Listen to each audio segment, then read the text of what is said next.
Good morning, second grade. Here we go with Ralph S. Mouse.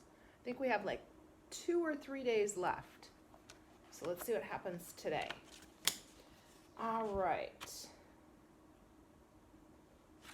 So Ryan and Brad have become friends. And they are at the inn. And they brought a gift for Ralph. They brought him a car to replace his broken motorcycle. So that's pretty cool. Okay. So it says, let's see. Okay, so he got in the car and he tried the like his motorcycle, but the car did not move. And then Ryan told him, that's your motorcycle noise. You have to make a car noise to make the car move. All right, so then he decided on vroom, vroom, vroom. All right. So he vroom, vroom, vroom to the car and he got stuck. He was actually driving this beautiful sports car. He drove it straight for the leg of a couch where it stopped. Ralph vroomed again. The car did not budge. Matt, who had joined the boys to watch, said, "How's the little fella gonna back up?" Silence. No one had thought of this problem. Ryan's mother stepped out of the elevator. "Hi, Ryan," she said with a smile. "Is this your new friend?" "Yes, this is Brad," answered Ryan, with his hand on the Laser XL7 so his mother would not see Ralph.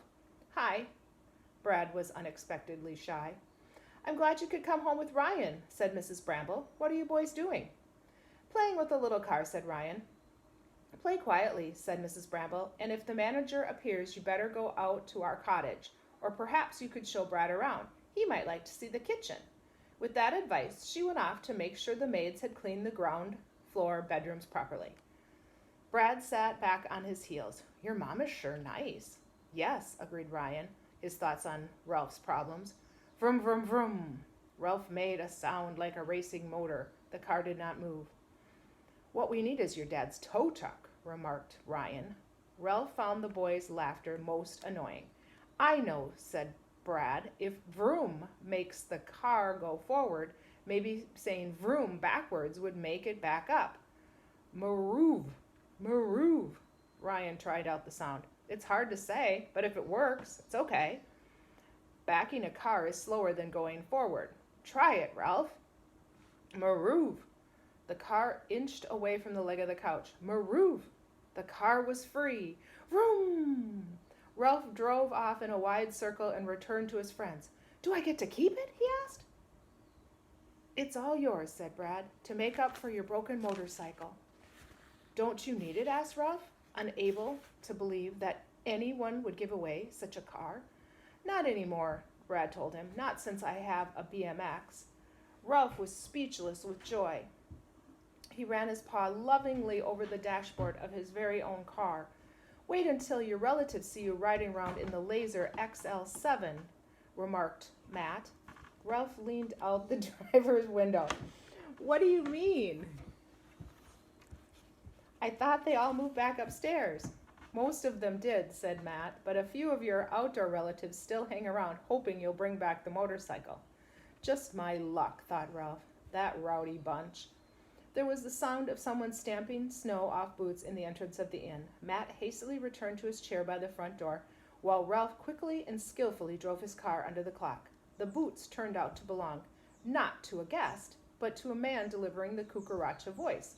He shoved the papers into the rack and hurried out. Matt removed a copy of the newspaper, put on his spectacles, and read the headlines. Then something at the bottom of the front page caught his eye. "Say, do you boys know a Miss Heidi Knackenbacker down on Sneed?" he asked. "Yeah, she's our teacher." The boys rushed over to Matt to see what the paper said about Miss K. Ralph climbed out of his car. He found that bits of his old nest still remained under the clock. With a shred of Kleenex, he began lovingly to polish away the boys' fingerprints. As he polished, he listened while Matt read aloud from the boys. "Retraction, it says here above this picture," said Matt. "What's a retraction?" asked Brad. "It means they take back something they said," explained Matt. "They should," said Brad. "Hey, look," said Ryan. "There's a picture of our class. What else does it say?" Matt read, The editors of the Cucaracha Voice regret a misleading story published in Saturday's edition concerning Miss Heidi Knockenbacher's class at Irvin J. Sneed Elementary School. Ralph stopped polishing. Maybe the paper would say something about him. After a thorough investigation, Superintendent Clyde R. Crossman has cleared Sneed of charges of mouse infestation. Miss Knockenbacher's pupils have informed the editor that the mouse exhibited in her classroom was not captured as reported, but instead a pet of Ryan Bramble, a member of the class. Ralph was insulted. He was no one's pet, not Ryan's, not no one's, not anyone's. Hey, Ryan, you got your name in the paper. Brad was excited for his friend. Wait, there's more, said Matt. Miss Knockenbacher reports that she and her class learned so much for having a mouse in the classroom. How about that, thought Ralph. I guess I taught them a thing or two. Matt read on. The editors regret any embarrassment caused by Room 5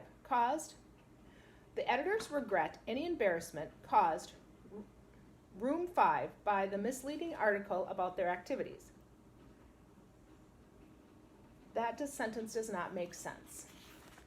The editors regret any embarrassment it caused Room 5 by the misleading article about their activities. Well, that's better, said Brad. Sounds as if maybe that editor is having a little fun, remarked Matt. No, he isn't, Ryan was serious.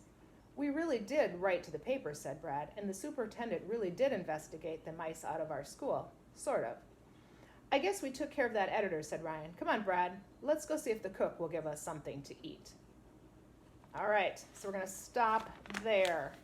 Ralph has his car back, or Ralph has a car, and the boys are friends. Take care. See you next time.